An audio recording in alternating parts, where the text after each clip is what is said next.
आज हम अय्यूब की पुस्तक के 9वें अध्याय का अध्ययन करेंगे। तब अय्यूब ने कहा, मैं निश्चय जानता हूँ कि बात ऐसी ही है, परंतु मनुष्य परमेश्वर की दृष्टि में क्यों कर धर्मी ठहर सकता है। चाहे वह उससे मुकदमा लड़ना भी चाहे तो भी मनुष्य 1000 बातों में से एक का भी उत्तर न दे सकेगा। वह बुद्धिमान और अति सामर्थी है, उसके विरोध में हठ करके कौन कभी प्रबल हुआ है। वह तो पर्वतों को अचानक हटा देता है और उन्हें पता भी नहीं लगता। वह क्रोध में आकर उन्हें उलट पुलट कर देता है। वह पृथ्वी को हिलाकर उसके स्थान से अलग करता है और उसके खंभे कांपने लगते हैं। उसकी आज्ञा बिना सूर्य उदय होता ही नहीं और वह तारों पर मुहर लगाता है। वह आकाश मंडल को अकेला ही फैलाता है और समुद्र की ऊंची ऊंची लहरों पर चलता है। वह सप्तर्षि, मृगशिरा और कचपचिया और दक्षिण के नक्षत्रों का बनाने वाला है। वह तो ऐसे बड़े कर्म करता है जिनकी था नहीं लगती और इतने आश्चर्य कर्म करता है जो गिने नहीं जा सकते।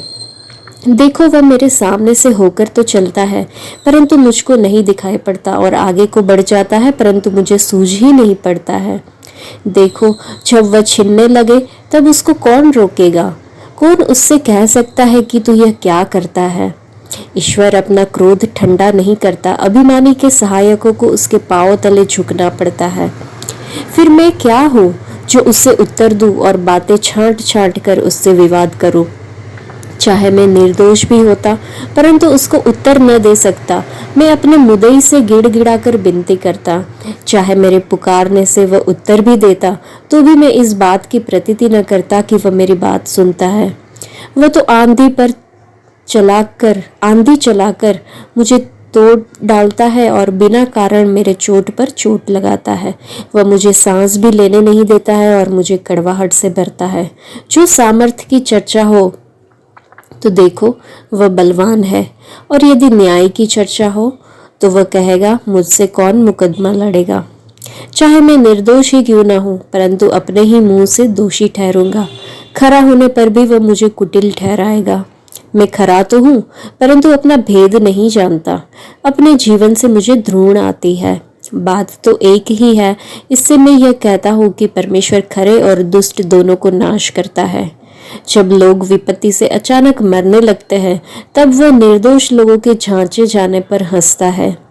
देश दुष्टों के हाथ में दिया गया है, वह उसके न्यायियों की आंखों को मुंद देता है। इसका करने वाला वही न हो तो कौन है। मेरे दिन हरकारे से भी अधिक वेग से चले जाते हैं। वे भागे जाते हैं और उनको कल्याण कुछ भी नहीं दिखाई देता। वे वेग चाल से नावों की नाई चले जाते हैं। वह अहेर पर झपटते हुए उकाब की नाई। जो मैं कहूँ कि विलाप करना भूल जाऊंगा और उदासी छोड़कर अपना मन प्रफुल्लित कर दूंगा, तब मैं अपने सब दुखों से डरता हूँ। मैं तो जानता हूँ कि तू मुझे निर्दोष न ठहराएगा। मैं तो दोषी ठहरूंगा, फिर व्यर्थ क्यों परिश्रम करूं। चाहे मैं हिम के जल में स्नान करूं और अपने हाथ खार से निर्मल करूं तो भी तू मुझे गड्ढे में डाल ही देगा और मेरे वस्त्र भी मुझसे घिनाएंगे, क्योंकि वह मेरे तुल्य मनुष्य नहीं है कि मैं उससे वाद विवाद कर सकूं और हम दोनों एक दूसरे से मुकदमा लड़ सके। हम दोनों के बीच कोई बिचवई नहीं है जो हम दोनों पर अपना हाथ रखे। वह अपना सोटा मुझ पर से दूर करे और उसकी भय देने वाली बात मुझे ना घबराए। तब मैं उससे निडर होकर कुछ कह सकूंगा, क्योंकि मैं अपनी दृष्टि में ऐसा नहीं हूँ। इस अध्याय में अय्यूब जो है वो अपने मित्र को उत्तर देता है। वह एक जगह पे बोलता है कि वे सब एक ही है, इसलिए मैं कहता हूँ कि वह सज्जनों को और दुष्टों को भी नाश करता है। परमेश्वर के बारे में वो बताता है। अय्यूब की जो पीड़ा है उसे ये सोचने पर मजबूर करती है कि धर्मी जीवन जीने से कोई फर्क नहीं पड़ता, क्योंकि निर्दोष और दुष्ट दोनों ही पीड़ित होते हैं। अय्यूब के परीक्षणों से पहले वह अपने बाकी दोस्तों के साथ विश्वास करता था कि यदि आप अच्छा करेंगे तो परमेश्वर आपको आशीर्वाद देंगे और यदि आप बुरा करेंगे तो आपको ही नुकसान होगा। शायद हम में से भी कुछ लोग अय्यूब के दर्द को समझ सकते हैं, लेकिन मुझे संदेह है कि हम में से किसी ने इतना बड़ा नुकसान महसूस किया होगा जितना अय्यूब ने किया है। यहाँ हम पूछ सकते हैं कि धर्मी लोग कष्ट क्यों उठाते हैं, परमेश्वर दर्द क्यों होने देते हैं। केवल एक ही जगह है जहाँ हम इसका उत्तर पा सकते हैं और वो है पवित्र शास्त्र बाइबल। पवित्र शास्त्र सिखाता है कि कई मसीही कष्ट सहते हैं ताकि वे उन अन्य लोगों के साथ संगति कर सके जो कष्ट सह रहे हैं। दुख और परेशानियां हमेशा हमें परमेश्वर में अपने विश्वास पर पुनर्विचार करने पर मजबूर करती है, और शायद यही कई कारणों में से एक है कि परमेश्वर हमारे जीवन में परेशानियां को आने देते हैं। परमेश्वर नहीं चाहते कि हम किसी ऐसे फॉर्मूले के अनुसार जिए जहां पर हम समस्याओं से बचने के लिए कुछ अच्छे कार्य करें। परमेश्वर एक ईमानदार रिश्ता चाहता है जहां कोई दिखावा, कोई पाखंड ना हो।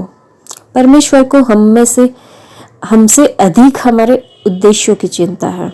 यदि हमारा उद्देश्य पूरी तरह से स्वार्थी है और हम केवल अपनी भलाई में ही रुचि रखते हैं, तो हम महसूस कर सकते हैं कि परमेश्वर हमारे आरामदायक जीवन में खलल डाल रहे हैं।